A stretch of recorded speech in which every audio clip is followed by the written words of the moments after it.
Welcome back, everybody, to another session of From the Field, coming to you from all the way from New Zealand. I have some great guests today, which will introduce themselves shortly. But just before we do that, I do recommend that if you haven't done so already, make sure you have joined our LinkedIn group. If you go into LinkedIn groups and search for AWS Technical Community, you'll see us there. We'd love to have you over there. And certainly, if there's any follow-ups questions from this session, you'll be able to drop them into the LinkedIn group. We'll also have the link dropped into the chat as we go through today. But before we do that, let me introduce you to our two guests today, Pravin and Rushi. So, guys, do you want to introduce yourself? Do you want to start first, Pravin? Yeah, sure. Thanks, Trevor. I'm a solutions architect based out in Texas. I primarily function under worldwide public sector, supporting our customers on their cloud journey. And then I'm glad to be here. Excellent. Thanks very much, Pravin. Good to have you here. Rushi? Yeah, hey folks. I'm a solutions architect on the Migration Acceleration Services based in Toronto, Canada. I don't know if my video is coming proper or should I like tilt because it's New Zealand. It's like the opposite. We're on the other But side. yeah. Um, yeah, but basically our team helps customers with the assess phase of their migrations, right? So just understanding what their infra looks like, what it could look like on AWS, just exploring the art of possibility. Yeah, the good news is we have software, so I've corrected on this side of the planet. You were upside down, but now I've corrected it, and you're looking good, That's both good. coming up on the right side. So today, guys, so obviously you both mentioned you're in do migrations there. I'm assuming then that's what we're talking about today, right? Migrations. Absolutely. Yes. Good, which is great. Look, all my customers are talking about how they migrate into the cloud. Um, I don't know. I'd love to get your input on where the North American market is in regards to migrations. Certainly here in New Zealand, what we've seen is people start their journey going into the cloud with but with small projects. So they might say, right, instead of migrating something, let's start with a small project. Maybe it's a AI ML project because typically they don't have the AI ML stuff on prem. So they start with that in the cloud, and then once they get some success there, then they're like, okay, let's now talk about this migration into the cloud. So it seems to be that two-step process. I work with a couple of our largest banks in New Zealand, and they've all gone down that process, right? They started with a smaller project, tested the waters in the cloud, and now they're starting to move forward on that migration to the cloud. Is that the same sort of behavior you're seeing in North America, or? Yeah, I can take that first stab at that question, Trevor. So we have seen quite a few mix of customers who are taking different approaches. Um, so the first approach that usually customers tend to take is they migrate to the cloud, and then once they understand the operations, governance, and then running their workloads into the cloud, they build that muscle and then try to understand how to optimize their workloads and then think like modernization as the next step. So that's a two-step approach they do as they bring their workloads into the cloud, because oftentimes people are new to the cloud. So doing modernization, which falls under like adopting to the cloud native technologies, and people may have less skills or less exposure towards those services, right? So that's where getting into the cloud makes absolute sense for them. And then once they're in cloud, they could do a modernization as a step two. It's not that you can't do both in parallel, but I have seen majority of the customers choosing that path. But I also have seen customers choosing both in parallel as well, because that's something, it depends on the customer maturity and then how ready they are in the cloud with skills wise, and then how they are ready with their assessment of their workloads, and then understanding the strategies that they want to do migrate as they bring workloads into the cloud. So I have customers who is doing both. So it definitely depends on the customer and then how ready they are within the migration of their cloud. Mm. So obviously, moving to the cloud seems like a pretty scary process, right? So it's a big, you talk about transformational jobs, Yeah, transforming the completely off-prem on-prem to the cloud seems like a pretty big transformational journey. We have presumably mechanisms to help with that, right? So a repeatable process that we know has worked for other customers. yeah, Is that fair to say? absolutely. Yeah, it's fair to say. Yeah. I'm just trying to show something on my screen. Here is our migration methodology. Um, we recommend our customers when they're trying to begin on their cloud journey, right? It's essentially a three-phased approach. Um, it all begins with the SS, where we want customers to understand their estate, the portfolio, and then see how their applications are, and then just build a quick proof of like create a case for change, right? Understanding the TCO, how it's going to cost of bringing their application portfolio into the cloud, how that the cost wise it looks like, and then get to that TCO model, right? That's where the kick assessment. That's one step within that SS phase. And then there is other, we typically call an MRA, which is a migration readiness assessment. That's what I was telling you earlier. It all depends on how ready the customer is, right, with the cloud. So this is the assessment which goes about different pillars within our cloud adoption framework. And then it's a questionnaire where we try to do an interview with the customer leaders within the business side as well as technology to understand how ready they are, and then stem up next action items that would be prioritized for their customer, so that they can address them as they segue into the next phase, like mobilize or maybe even migrate, right? So that's essentially within the SS phase. And the second phase, as you see on this slide, Ju- right, ju- mobilize. just before you jump to the second phase, so Mhm. so rapid discovery, that's just going out and scanning their on-prem environment. Is that pretty much how it works? Yeah, exactly. Rishi, do you want to add anything on that side? Yeah, I feel like we we can talk quite a bit about it. That's basically what I do daily.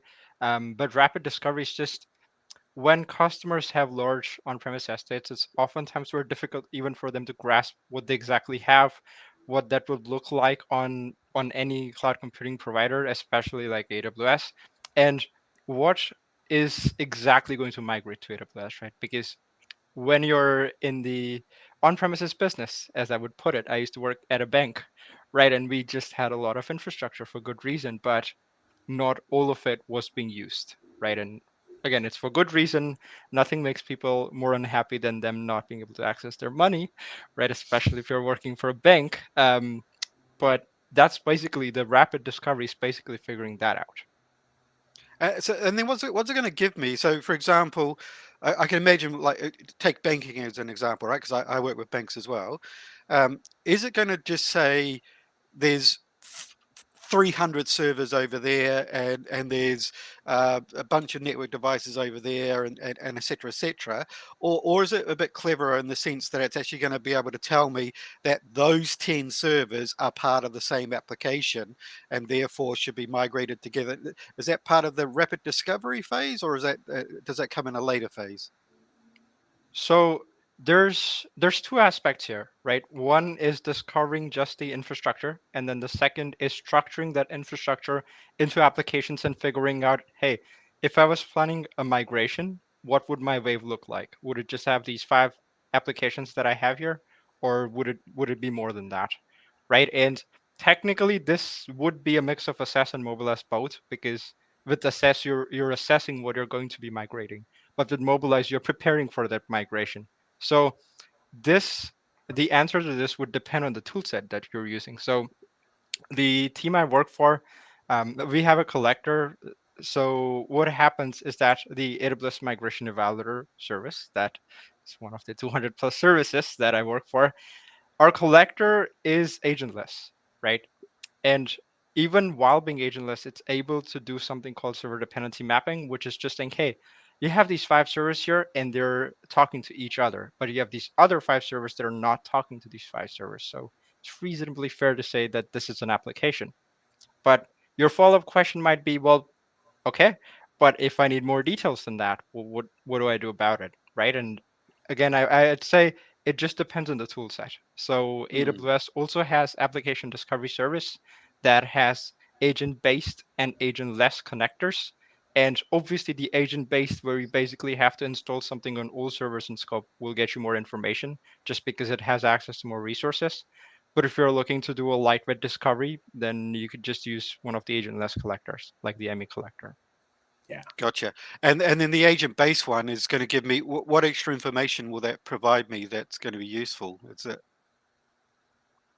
Yeah, it's primarily information around applications and things like that.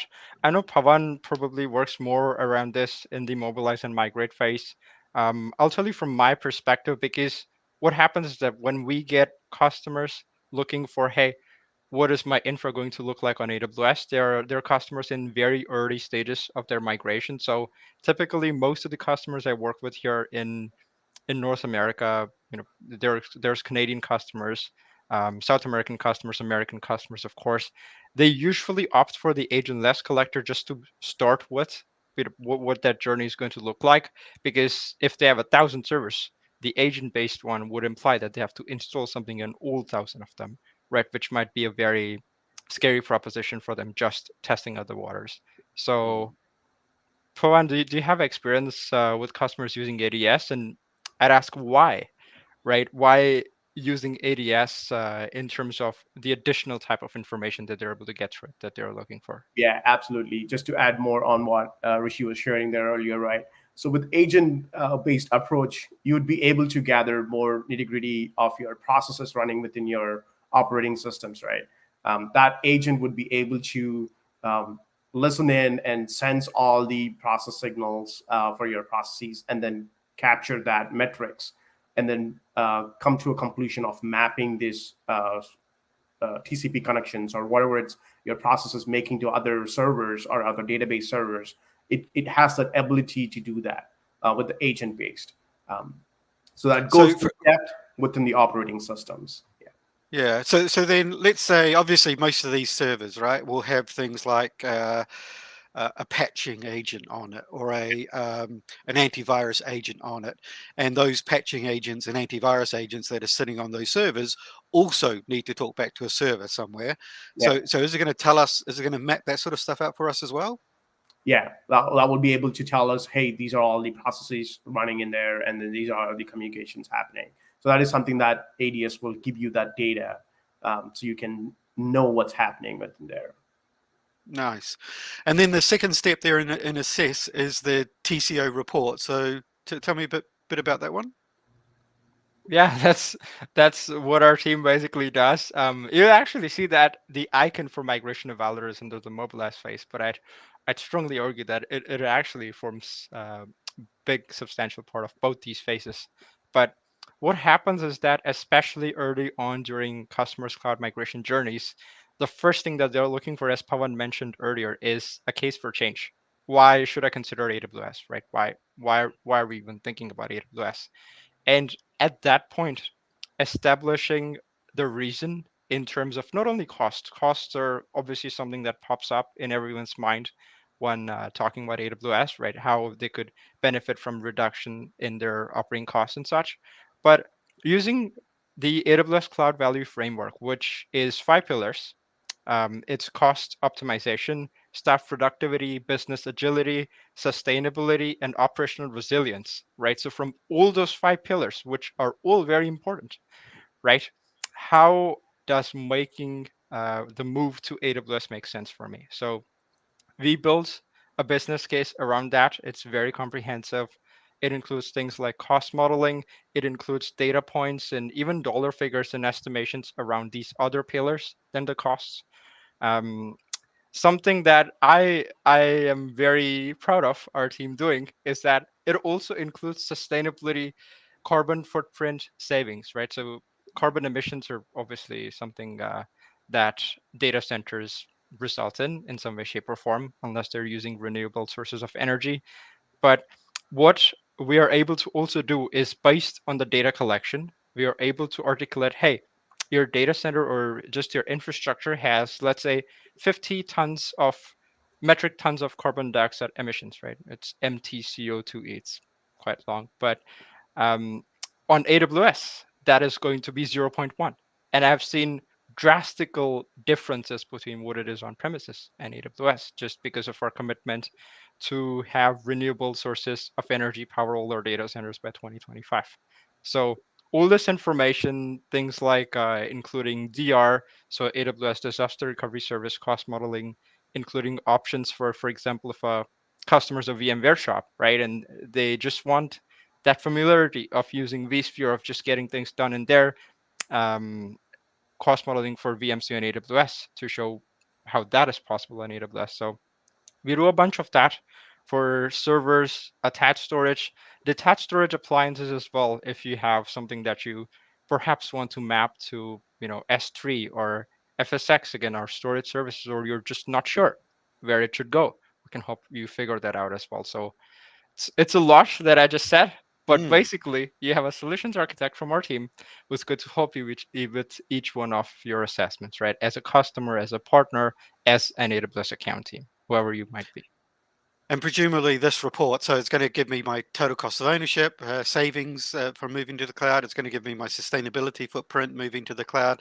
That's what I use as my business case to take to the board to say, hey, if we move to the cloud, this is what we can expect once we Yeah, finally make that migration. Is precisely. it out of curiosity, how deep does it go? So, for example, one of the big savings I see for customers is when they migrate off proprietary license Hmm. platforms to open source license platforms, like moving to Linux, for example. Hmm. Yes. There's normally a pretty good savings there. Does it take that type of transition into account as well? When you say licensing, it's very funny because we actually do a lot around licensing. There's a few different aspects of it. There's ways to reduce it without drastically changing what you're doing. So, for example, let's just think of a customer who's a heavy Windows shop and they use SQL Server quite a bit.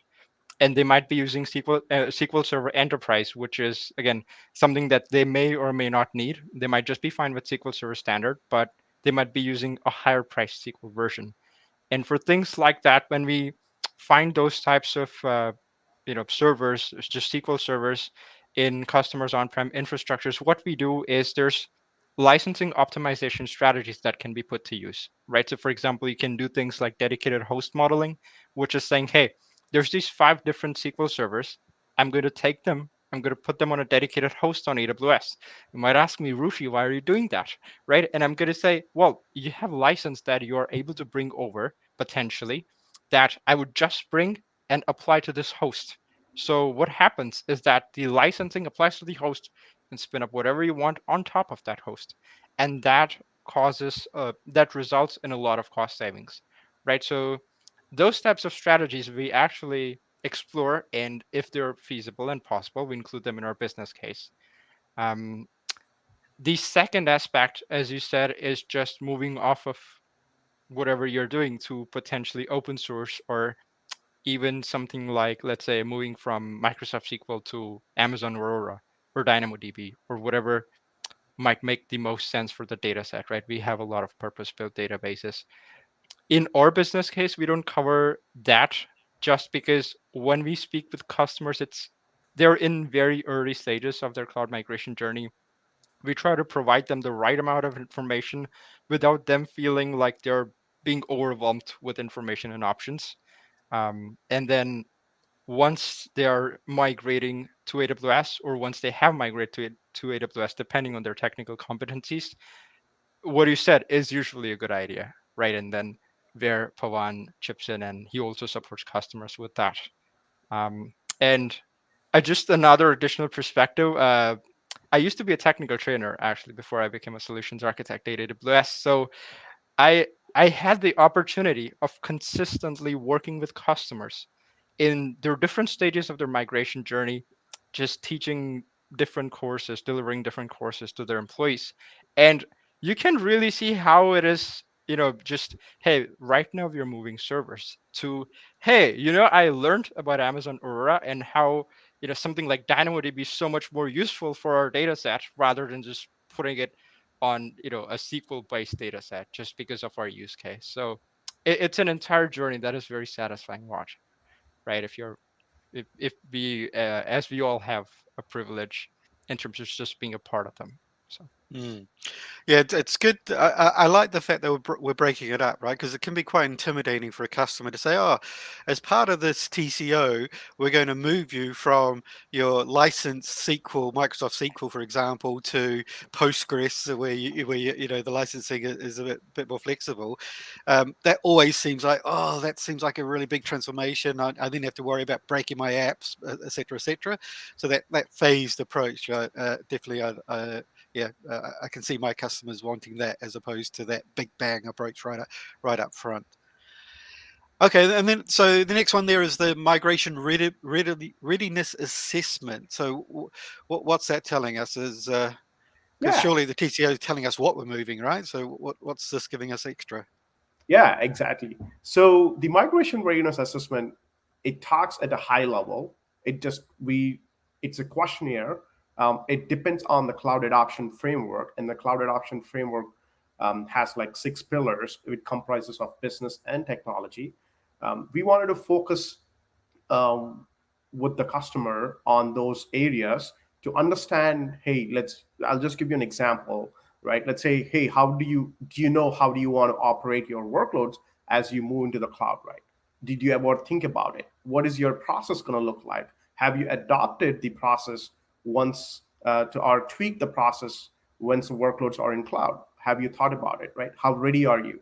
um, so those are the questionnaire that we go with the technological people and the stakeholders with the business side of things to understand where they are currently and then where they are in the path to manage them in the cloud once they migrate their workloads in the cloud. So once the feedback for those questions are received, we'll just make a plan on how they can get from here to the stage where they can operate, govern their workloads in the cloud in a secure way, right? And then addressing all those gaps with the priority action items as part of that output from the MRA assessment. So what would be? Can you give me an example of a typical gap that a customer might have? Obviously, all customers are different, but what Yeah, would be a gap you'd see on a regular? yeah, absolutely. So I'll just go back to my previous example of an operations, right? So people, when they are running their workloads in on-prem, they tend to operate differently. But when they come to the cloud, it's a shared responsibility model. So everything within the security is shared responsibility, right? Security within the cloud is managed by the cloud AWS, and then off security off the cloud, and then security within, like any workloads that you bring in, it's all regular responsibility of your customer, right? So as they bring the workloads, so have you thought about that, right? How that responsibility changes, like a shift in that responsibility. Have you thought about it? Have you planned accordingly? And then let's say if you have to respond to an incident, how do you respond? In the on-prem, you just open up a ticket with your infrastructure team or respective teams that are handling the hardware and all the stuff, right? But when you come to the cloud, it changes, right? How do you design your application in such a way it handles that um, outage, or maybe the disturbance within your traffic spikes, right? And all that considerations. So you're designing your application so that they're operating at scale and then functioning properly. Okay, nice. And does that go as deep as like the operating model to tell us how to structure the teams and stuff? Is it that Yeah, deep? Oh yeah, wow. Okay. absolutely. So we do recommend like a CCOE, like a Cloud Center of Excellence. So we just advocate for having that team if that is something that you have in a roadmap. It's not like one size fits all, right? So customers do have a small teams where they can't afford to have like a one big organization for a CCOE and then also support other application functionalities within their organization. So in that case, if they have any isolated teams where they can operate like an SRE teams or DevOps teams, right? We do educate them how to operate that workloads within the cloud by adopting any of our services, so that all that heavy lifting of infrastructure is taken care by AWS, and then you just deploy your service applications on top of them, and then making sure that you're not having that technical depth on that, right? So And that cloud center of excellence, that's we've worked with a lot of customers on that cloud center of excellence. Like we understand what that looks like, what good looks like. yeah. You don't have to follow our pattern exactly, but it's a starter for 10 in regards to what a good pattern looks like when it comes to a cloud center of excellence. Yeah. Yeah, absolutely. Yeah. Excellent. And then the other two there, the briefings make sense. So obviously you're briefing the the key stakeholders and workshops to help anyone there. Yeah. Immersion days, which we offer as a service to say, hey, let's dive deep on some specific technology. So that makes sense to me.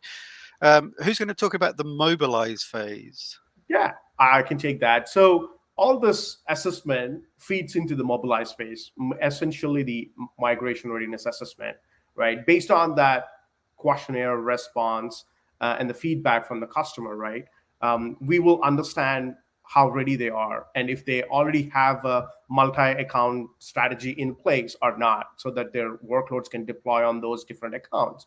And then maybe they have different business units where they own that specific account hierarchy, and then they deploy their workloads within there. And then maybe they have specifically based on environments, right, within that business unit. That is something that we make sure that they are having that good foundation. That's where the security and compliance and landing zone comes into the picture, where the landing zone is just like a logical construct, right, where they have a good security foundation so that they can build on top of it. The common analogy is like it's just a foundation for your building, right? And then you build on top of it wherever you have any other services or any accounts that you provision within that organization are on top of it, right? And then you're having that security and compliance based on your standard practices. And then that's like a typical 2 to 4 months activity. It's a usual timeline, but I have seen customers aggressively breaking that timelines, right? And then making sure that they're on top of these things. And then if they already have a landing zone, we come in and then validate that landing zone and then see if they're built to the security standards, and then making sure that we are reviewing it properly, and then having that additional best practice guidance provided for them. So the landing zone, like for example, let's say again, I work with banks, right? So I just put it in the context of a bank.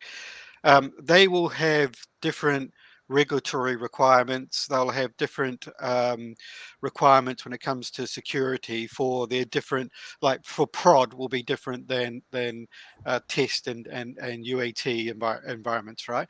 Yeah. So the landing zone, that's going to help us put all those controls in place. Is that where that's going to occur? Yeah, absolutely. So there will be a controls like a guardrails and then common practices where it's just constantly monitoring. If there is any bad practice being implemented within that, it just alerts you, right? So you just take care of that. Like a notification comes up and then you're responding to that. There are like reactive and then proactive based controls that you can apply within that landing zone. So you're installing that best practices from the go itself. Gotcha. And then how does that relate to the security and compliance you've just got to the right hand side there? Yeah, it's like a framework. Like if you have any FedRAMP or ISO standards, right, that your our companies are adhered to. Like if you're in a financial sector, right, you may have any PCI workloads that you have to put in there. So you just have to making sure that all the standards are met. We do have additional tools that you can leverage to make sure that your landing zone is designed in such a way that security controls are already in place, right? So we call like landing zone accelerator. That's one of the sort of offering that you can use to make sure that your landing zone is having that necessary controls already in place and checks. Okay. And then, so I can see there as part of the mobilize phase, there's the operating model. So tell me a wee bit about that. Yeah. Just to elaborate more, I mean, let's go back to the previous conversation, right, where I was mentioning about how do you operate at a scale, and then how that shift happens, right, when you bring to the cloud from the security share responsibility model, and then also making sure that you are having a good way of provisioning things. I have seen people, of the customers, doing infrastructure as a code for deploying the workloads rather than a manual, right? Because it gets too deep in fast, right? Because at any given point of time, maybe you just have to deploy hundreds of workloads or hundred of accounts for your customer base. If you're a large scale financial organization, right, you just have to maintain them regularly, and then making sure that all that best practices are in place. So having that infrastructure as a code automation built into your pipeline while you're deploying your accounts, or either you're deploying your workloads. So one such thing is, like, maybe we have tools from AWS side that you can leverage for that operating model as well. Okay, nice. And then, so the others kind of make sense. Their discovery and planning phase, we kind of talked about that. It's related to the rapid discovery, but just adding a bit more context around it.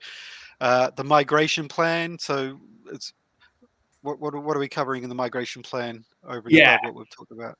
absolutely. So the migration plan is typically whenever a customer want to bring the workloads to the cloud, right? These have to run the workloads on-prem while they are in the phase to migrate them into the cloud, right? So typically there is like a double bubble cost, what we call, because they have to run the workload on-prem, and as well as they have to run it in the cloud as they are doing that initial testing, and then as they are phasing out their workloads from on-prem to the cloud. So this is where we formulate a plan, and then we do have some programs. I'll just touch upon the migration acceleration program. That's one of the program which is offered as part of the migrations for large migrations, right? And even for the small migrations as well, there is some thresholds for that. But any large migrations or anything, right? We just formulate that plan, and then making sure that you have a good migration plan in place, and then also the credits to offset that double bubble cost. Okay, gotcha. So, as you move into the cloud, you're running it both on-prem and in the cloud. We're helping with some of the costs, extra costs of running it in the cloud until Yeah. you turn off on-prem, and then you're going to be, cost efficient. Presumably, if you move quickly, Yeah. you're going to save some extra money, right? Because Yep. Exactly. the migration accelerator Program. plan Yeah. program is going to be essentially a bunch of credits, right? So if you move quickly, you still get the credits regardless. Is that a fair comment? Yeah, absolutely. Yeah. Yeah. Excellent. Okay. And then, so the business case and migration evaluator, surely that's related to the TCO report. Why are we making another business case now? What's the Yeah, story here? absolutely. So Yeah. go ahead, Rushi. No, so technically it's the same report, but as I like to put it, it's not just a fancy PowerPoint presentation, but basically what happens is that when we have new customers, right, or just new workloads for existing customers and they're looking to use AWS, and we do this assessment, because it's number one, a complimentary assessment, we don't have any restrictions, we don't have any requirements. I've done assessments for just even 5 servers. All customers, right, that want to use AWS and have on-premises servers in some way, shape, or form, regardless of the tool that they used for the data collection, whether that's our collector, the migration evaluator collector, whether that's ADS, whether that's some third party, just because it's complementary, it adds a lot of value. Most customers go through the migration evaluator, right? They have a business case, but apart from the PowerPoint presentation, what they also get is implementation information. So the algorithm goes through each one of their servers and figures out, okay, based on the inventory specifications, so number of CPUs, memory storage, based on utilization metrics. So CPU utilization and memory utilization metrics and time in use. So just how long a server is turned on for, it recommends each one of them in EC2 instance. And on top of that, we have additional implementation information because again, in Mobilize, we are all about how are we actually going to make this migration logistically possible on AWS, right? So implementation information just being the dedicated host modeling. So it's obviously a cost modeling exercise as well, because you see how much money you save by just bringing over your licensing. But we also give you exact specifics in terms of, okay, you want to spin up the CFI host, and then there's going to be these 10 instances that are going to be spun up on this host. So you also have implementation information, which is very useful for the mobilize phase. So that's where the same, it's again, if the scope has changed, you could do another assessment, but you have the information from the business case, the cost modeling, and the implementation information, which is why it's useful. Migration and validator becomes a part of both these phases, assess and mobilize. Yeah.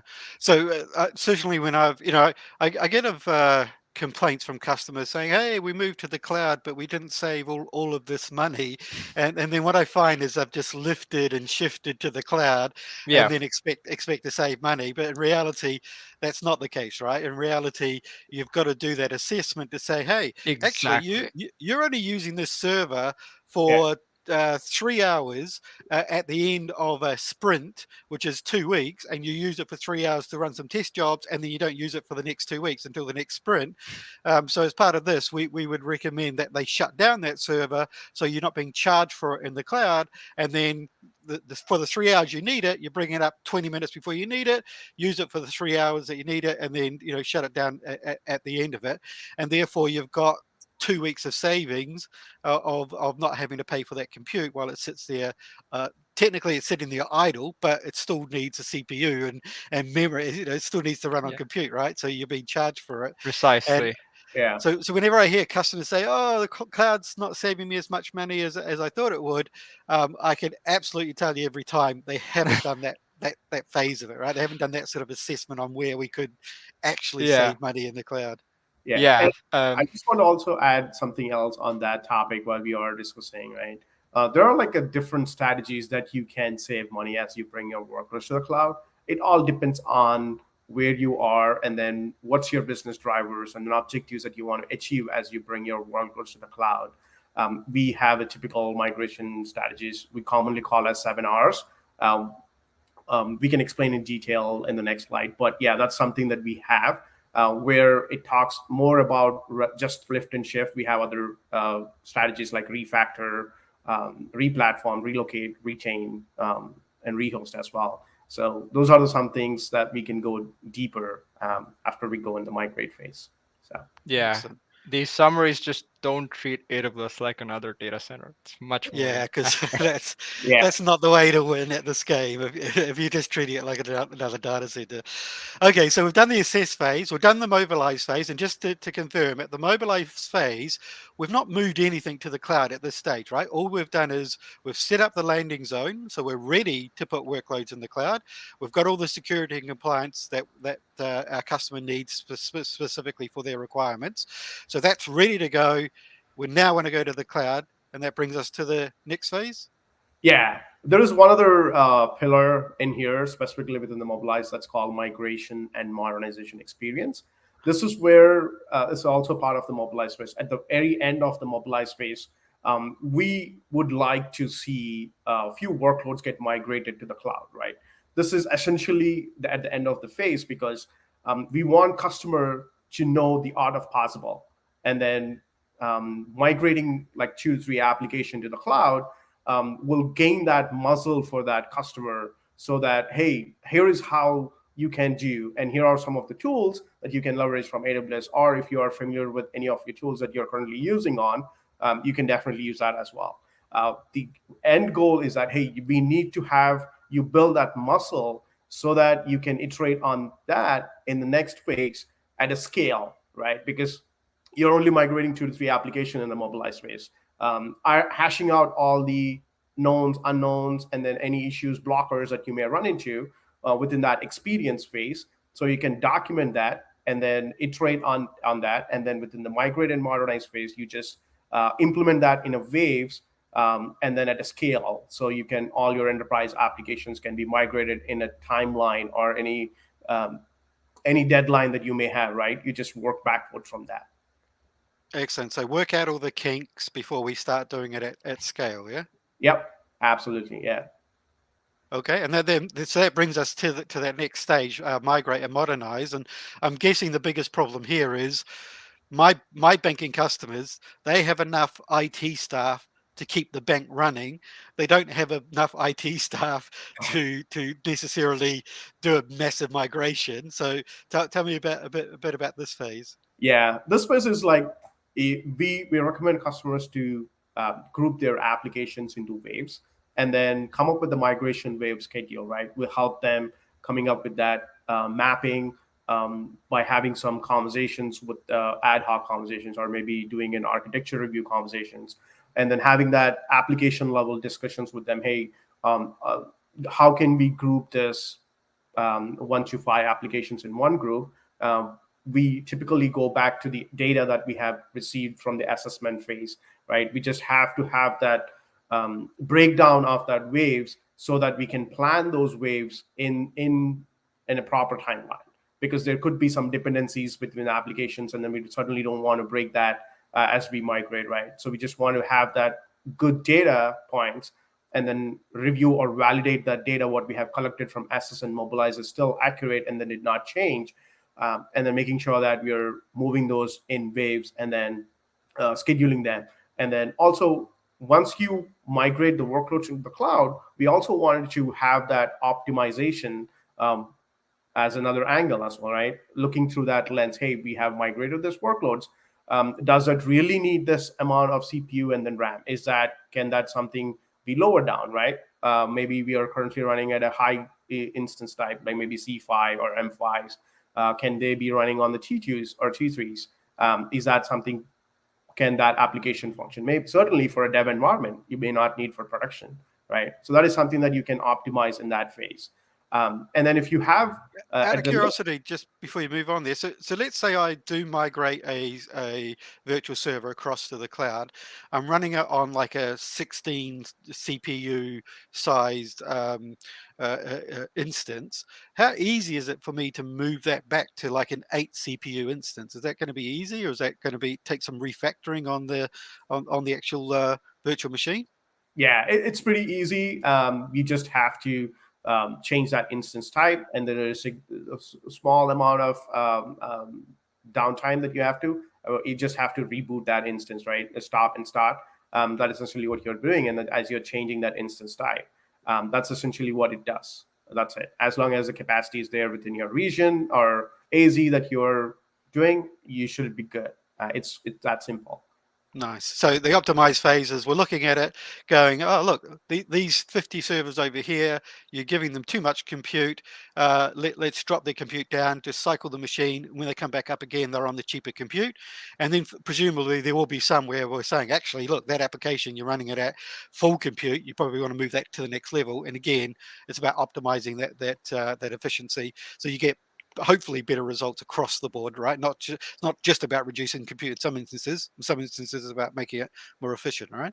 Yeah, exactly. So that's why we recommend to have that observability built into your instances, so you have that lens. And then also we have tools like our services, like Compute Optimizer is one thing that customers can leverage. It's like an AI based tool, so it just scans your inventory and then say, hey, this is what you're running, and then this is something that we recommend based on the usage so far within the cloud. So that's a suggestion that it gives out.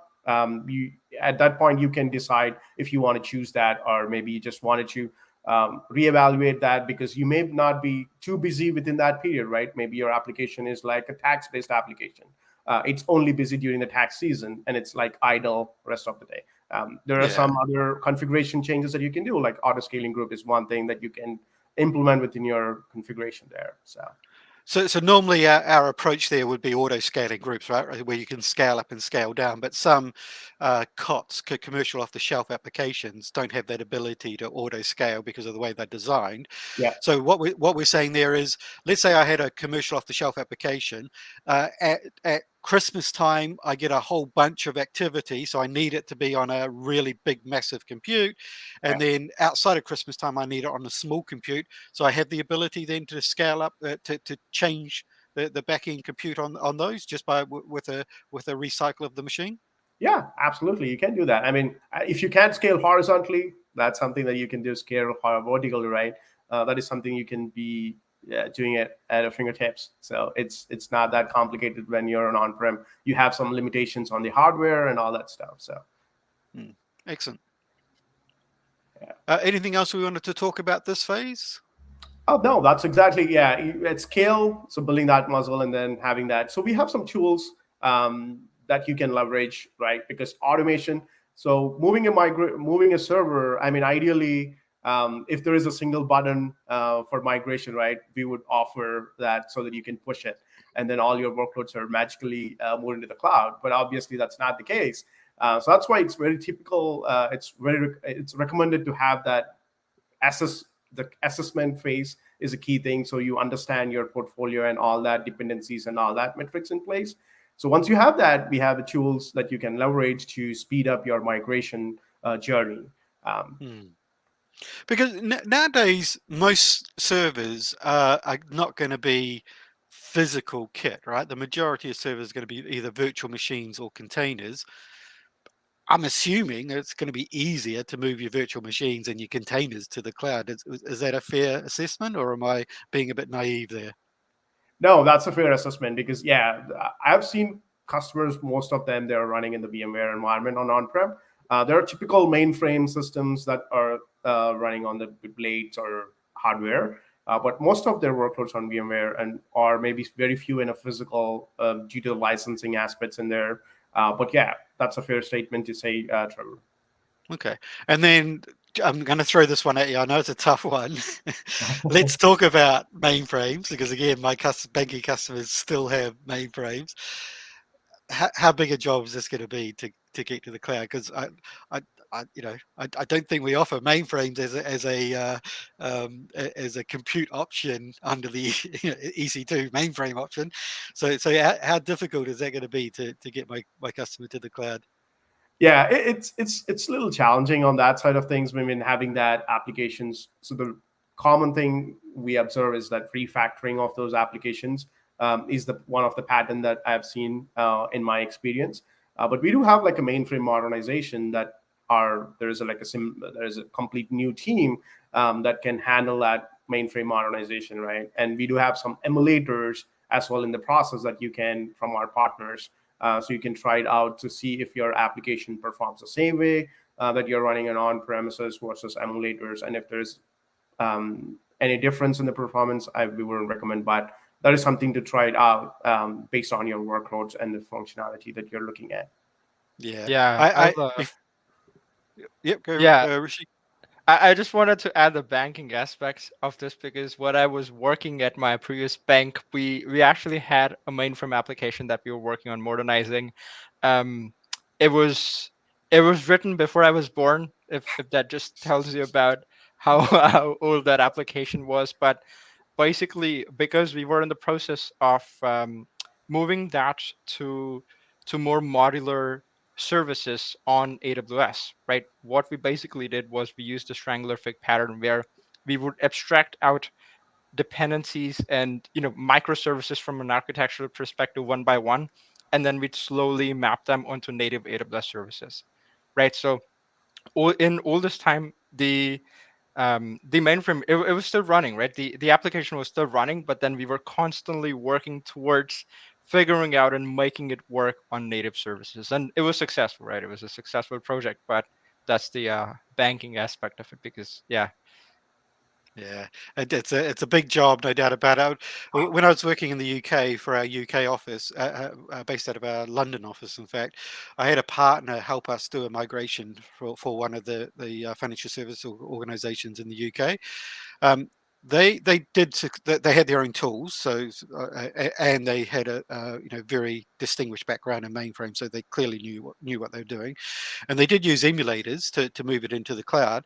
The one thing I found fascinating is once they moved it into the cloud, they then had the ability to horizontally scale, as opposed to typically you vertically scale with mainframes, right? But Yeah. because of the way they were able to emulate it, they Exactly. were able to get it to horizontally scale, which I thought was fascinating, being able to change that entire premise of how mainframes work. And they end up being a lot more efficient. Eventually, that customer, I know when I left, and this was 2 years ago, they were just kicking off the program to modernize it, to change those core banking apps into actual applications running on containerization or EC or virtual machines. But that initial phase of migrating to the cloud using using our partners' technology was a success. So yeah, good to see it's not impossible. And we talked about there were the 7 R's, I believe, which is Yeah, absolutely. So I'm just quickly going to go over that 7 R's. I mean, so typically, all your workloads may not fit 1 R strategy, right? It all depends on your SS and then what's your portfolio look like, and then your objectives. Once we have a good assessment data, it's not only saying that, hey, you need to only do lift and shift, right? Based on your assessment, you may have some systems which are probably end of life or end of support. Maybe there are some zombie process sitting idle, and then you may not know about that. That is something, it's a quick win for you, right? You can probably do a retire and then decommission them. And then there another strategy is that there are some applications, certainly like a mainframe or any of the proprietary ones, that you may not be able to move at this time. Maybe at the later time, you can revisit them in the future and then make that strategy in the later stage. So that is something that is a retain strategy, right? Retain, retire. And then the next strategy is about refactoring your application, right? So refactoring is where you're just decomposing your monolith application into microservices, and then doing that event-driven architecture, and then all that using a cloud-native services. This is typically a lengthier time-taking process and also resource-intensive process.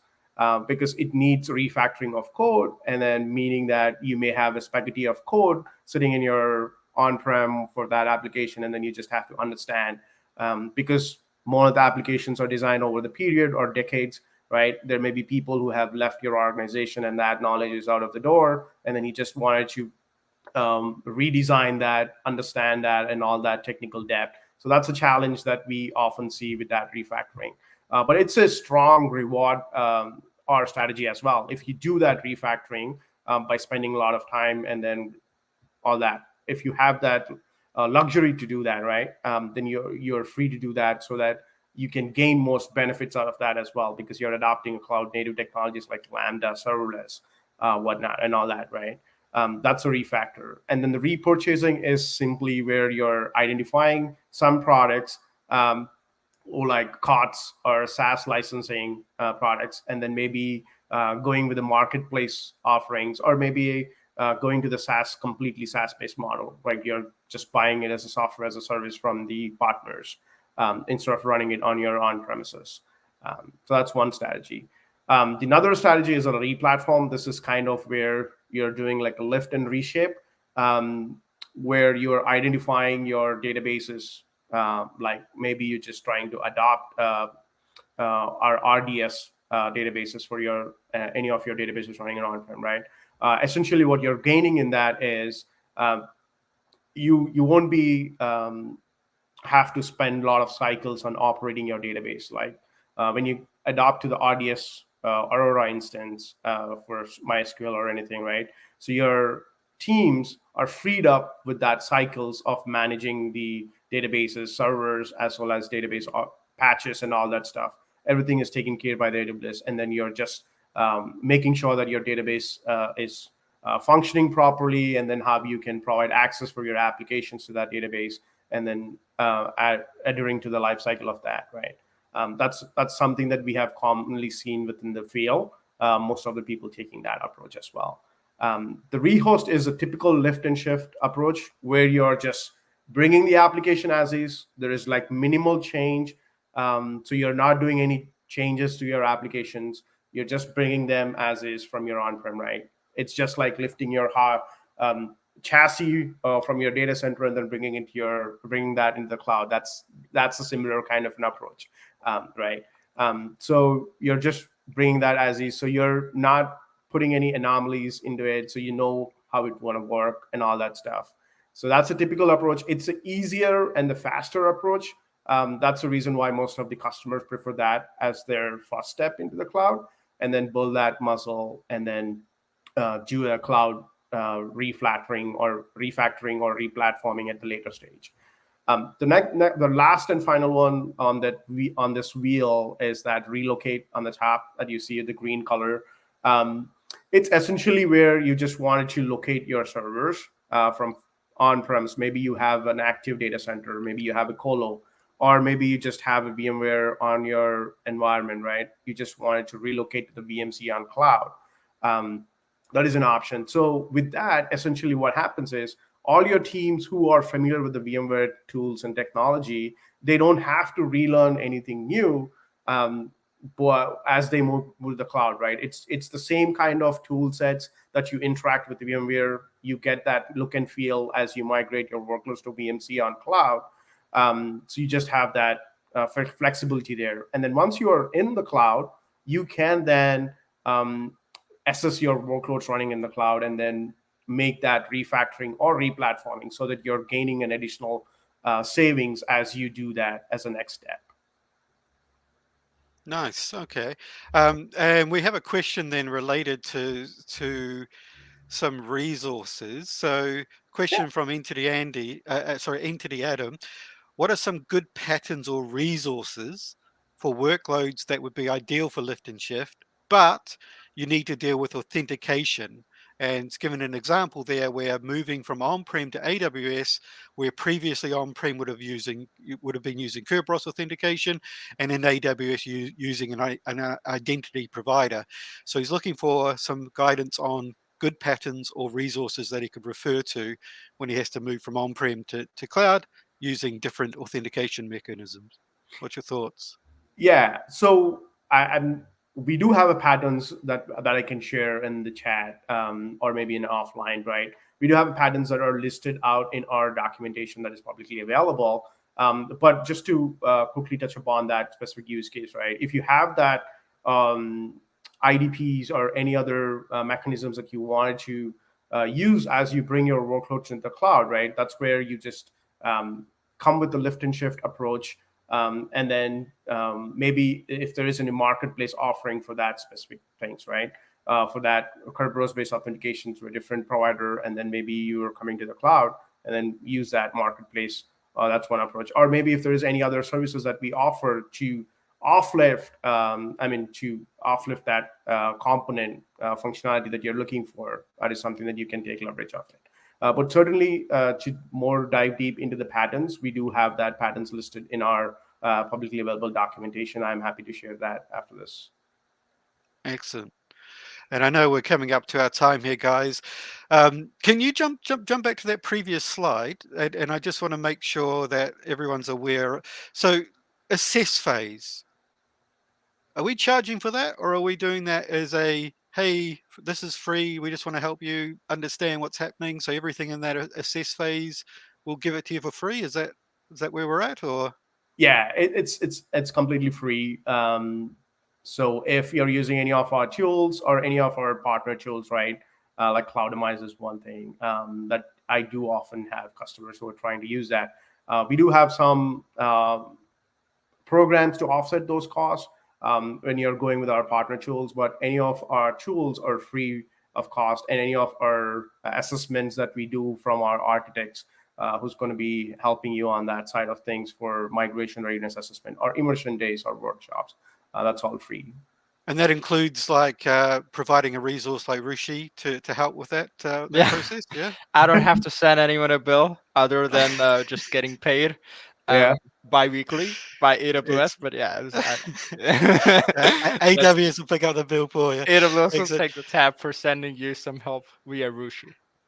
And then obviously the mobilize phase, there's a cost to that, but we were talking about the MAP funding to help offset some of the cost of that mobilize phase, yeah? Yeah, the services are free. I mean, the services in the sense, the prescriptive guidance and all that stuff, right? There is no cost associated with that. Like, let's say if you need a migration essay or a specific solutions architect to go over their recommendations and prescriptive guidance or patterns on how you can build that landing zone and all the stuff.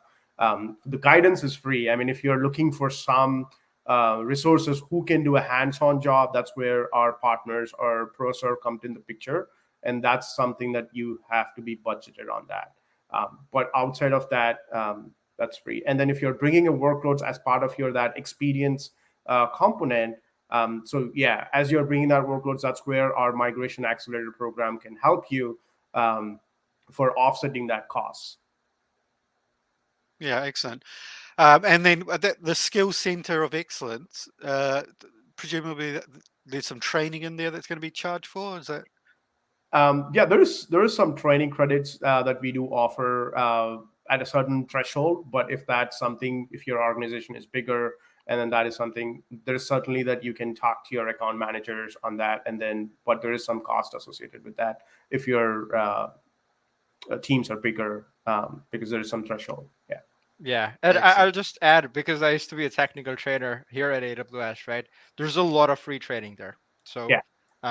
And the teams also perform a learning needs analysis to figure out what exactly you need training on, and there's the credits and such. So it's pretty comprehensive. We as AWS have a vested interest in our customer success, whether that's right sizing during a migration, before a migration, training them, and making sure they're well equipped to be on AWS. So.